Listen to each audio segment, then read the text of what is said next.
കുറച്ച് ദുനിയാവ് അള്ളാഹു കയ്യിലങ്ങ് തന്നപ്പോ, കുറച്ച് ഗൾഫിലൊക്കെ പോയിട്ടൊരു മഞ്ഞ കയ്യിലേക്ക് അല്പം ഇങ്ങ് വന്നപ്പോ അള്ളാഹുവിനെ മറന്നുപോയി, മുത്തുനബി തങ്ങളെ മറന്നുപോയി. നീ എപ്പോഴെങ്കിലും ഒരു മൗലിദ് സദസ്സ് സംഘടിപ്പിച്ചത് കൊണ്ട് മാത്രമായില്ല, ഏതെങ്കിലും ഒരു സദസ്സിലേക്ക് സഹായം ചെയ്തത് കൊണ്ട് മാത്രമായില്ല. ആ മുത്തുനബി സല്ലല്ലാഹു അലൈഹി വസല്ലമ തങ്ങൾ നിന്നിൽ നിന്നും എന്നിൽ നിന്നും ആഗ്രഹിക്കുന്നത്, എത്ര ദുനിയാവിന്റെ മഞ്ഞ കയ്യിൽ വന്നാലും നബി തങ്ങൾ പഠിപ്പിച്ചൊരു ദീനുണ്ട്, ഒരു നിയമമുണ്ട്, അത് മറികടന്നുകൂടാ.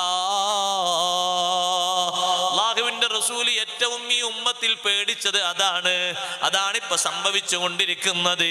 നിങ്ങൾ കണ്ടില്ലേ, കഴിഞ്ഞ മാസം ഒരു സ്ഥലത്ത് ആർഭാടപൂർവം ഹറാമിന്റെ കൂത്തരങ്ങായിട്ടൊരു ഫംഗ്ഷൻ നടന്നപ്പോ ഒരു മാന്യനായ ഉസ്താദ് മാന്യതയുള്ള ഭാഷയില്, കാർക്കശ്യമുള്ള ശൈലിയിലൊന്നല്ല, മാന്യതയുള്ള ഭാഷയിൽ ഉപദേശിച്ചപ്പോ ചെറുപ്പക്കാരന്റെ വർത്തമാനം എന്താണെന്നറിയോ? ജനങ്ങൾ തന്ന സഹായം കൊണ്ടല്ല ഞാനിത് ചെയ്തത്, ഞാൻ സമ്പാദിച്ച പണം കൊണ്ടല്ലേ. നിങ്ങൾക്ക് എന്താണ് അതിൽ ഇത്ര മുറുമുറുപ്പ്? അതല്ലേ നമ്മളെ ആൾക്കാർക്കും പറയാനുള്ളത്. ഏറിപ്പോയ അതല്ലേ പറയാനുള്ളത്. നിങ്ങളൊന്ന് പറയും, മറ്റൊരു ഭാഷ എന്താ പറയാനുള്ളത്? മൊയ്ലിയർ എന്തിനാ അതിൽ ഇത്ര തുള്ളുന്നത്? നമ്മളെ യേശുണ്ടല്ലേ എന്നല്ലേ പറയാനുള്ളത്. അത് കാറൂന്റെ ഭാഷയാണ്. ഖുർആൻ പറഞ്ഞ കാറൂന്റെ ഭാഷ. ഈ സ്വത്തൊക്കെ കിട്ടിയത് എന്റെ വിവരം കൊണ്ടാന്ന് പറഞ്ഞ കിബറിന്റെ ഭാഷ അല്ലേ. ഇന്നമാ ഊതീതുഹു അലാ ഇൽമിൻ ഇൻദി, കാറൂന്റെ ഭാഷയാണത്. സ്വത്ത് തന്ന അള്ളാഹുവിനെ നീ മറന്നു അല്ലേ? അതിന് സഹായകമായിട്ട് നിനക്ക് വേണ്ടി സ്വത്തിനും മറ്റൊക്കെ സംരക്ഷണവും കാര്യങ്ങളൊക്കെ ഏർപ്പെടുത്തി തന്ന മുത്തുനബി സല്ലല്ലാഹു അലൈഹി വസല്ലം നിങ്ങളെ മറന്നു അല്ലേ?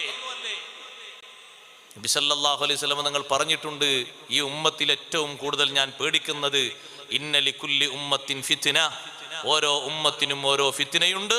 വഫിത്നതു ഉമ്മത്തി അൽമാൽ, എന്റെ ഉമ്മത്തിന്റെ ഫിത്ന അൽമാലു, സമ്പത്താകുന്നു എന്ന് സ്വദഖ റസൂലുള്ളാഹി സ്വല്ലല്ലാഹു അലൈഹി വസല്ലം. അതാണ് നമ്മൾ കണ്ടുകൊണ്ടിരിക്കുന്ന സഹോദരങ്ങളെ. എത്ര നിങ്ങളെ കയ്യിൽ കിട്ടിയാലും മക്കളെ കയ്യിൽ കിട്ടിയാലും അതൊന്നും ശാശ്വതമല്ല. ഇന്ന് തീർന്നാൽ ഇന്ന് തീർന്ന്, അവസാനത്തെ ശ്വാസം ഇന്ന് വലിച്ചാൽ നാളെ മറ്റുള്ളവർ ഭാഗിച്ചെടുത്തു പോയി. അത്രയേ ഉള്ളൂ. അത് ഈ പരിപാടി കഴിഞ്ഞിട്ട് കഴിഞ്ഞു പോയാൽ കഴിഞ്ഞു, പിന്നത് എണ്ണാനില്ല, അതിന്റെ വലുപ്പൊന്നും പറയാനില്ല. അല്ലാഹു അത് കയ്യിൽ തന്നിരിക്കുന്നത് സുഹൃതങ്ങൾക്ക് വേണ്ടിയാണ്, നിയമങ്ങൾ ധിക്കരിക്കാനല്ല, ഹറാമുകൾ വാരി പുണരാനല്ല. മദ്യം വിളമ്പുന്ന കല്യാണം നഊദു ബില്ലാഹ്, മയക്കുമരുന്ന് വിതരണം ചെയ്യുന്ന കല്യാണം നഊദു ബില്ലാഹ്.